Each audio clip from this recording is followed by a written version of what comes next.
meantime shift focus and talk about the rise of the Gen Z agitation again. And this is coming in from Nepal. Nepal, which is now witnessing yet another wave of public anger. And this is after the death of a young rideshare driver who set himself ablaze after his motorcycle was wheel-locked by municipal authorities, has now sparked fresh protests across Kathmandu. 25-year-old Ganesha, who allegedly set himself on fire after municipal authorities wheel-locked his motorcycle, an incident that has triggered widespread outrage and reignited the long-standing grievances over governance and civic enforcement, where hundreds of young protesters have gathered outside when we talk about the secretariat in Kathmandu, accusing the authorities of adopting a heavy-handed approach and also now demanding accountability.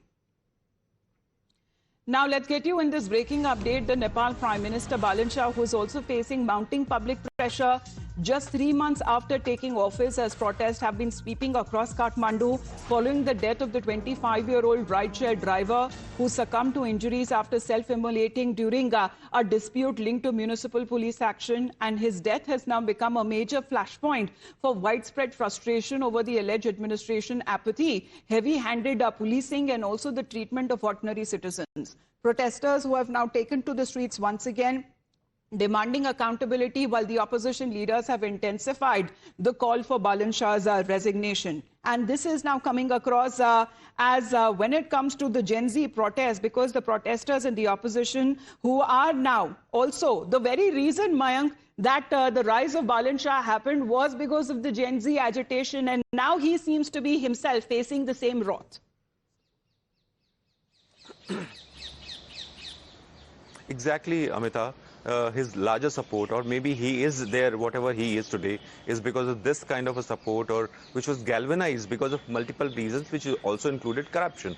Here, immediately what you see is actually clamping down upon the movement, because the entire government is in the valley of Kathmandu and all the offices are there. So if you see such movement has again got galvanized or has been triggered, it might create major problems for everyone. But then the other part is again, the issue is corruption, because the person who has immolated himself has charged the municipality, for it actually. And in a way, this immolation has got triggered because the municipality there. Now, this could create a major rift in the support which was for the present government, which is Balan Shah. We have to also wait and watch, because it might create, unless if it is getting resolved, then it might help the government, and it might also establish him.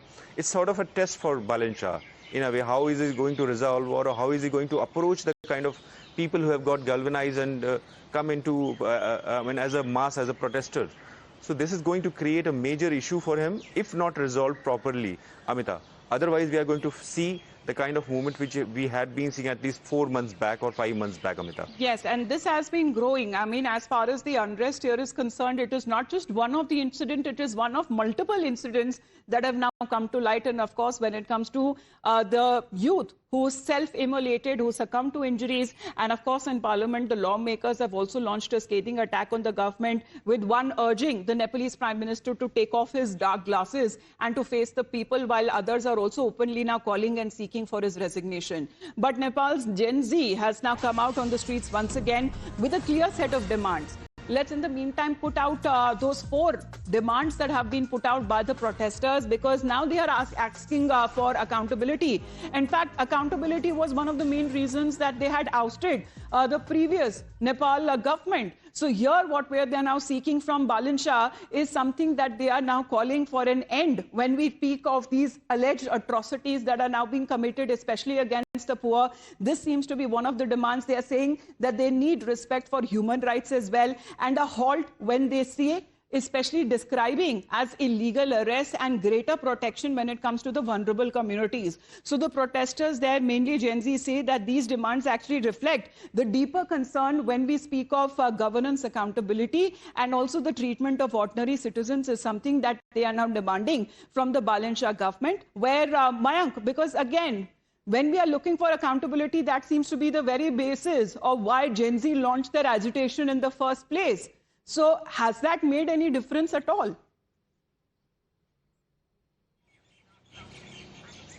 Amita, it seems erosion of support has begun for Balin Shah government. The other point is actually Nepal has been jutted, or it has been facing lots of riots, protests, or clampdowns, and this has brought down the economy of the country in such a bad shape that how Balin Shah would be helping or supporting the entire administration and things is something which need to be studied. And in this case, it has again galvanized into such kind of a protest, because once it is the country is facing such kind of a issue in terms of economy, it is also trickling down to the common man in terms of living standards and the other ways. So it is again going to galvanize if he is not going to handle it properly, or if the approach is not seen to be human supportive or people supportive in a way which seems to be supporting the common man. This is going to erode entire support. The other, opposition parties are also waiting for this only, actually. Absolutely, because KP Oli government that was ousted seeking responsibility and accountability, especially what they had been describing as deep-seated corruption. But if this was the very same case, then what was the purpose and the point of carrying out the Gen Z agitation in Nepal at all, if the same situation seems to be returning? Thank you very much for the moment, Mayank, for joining us here on the broadcast.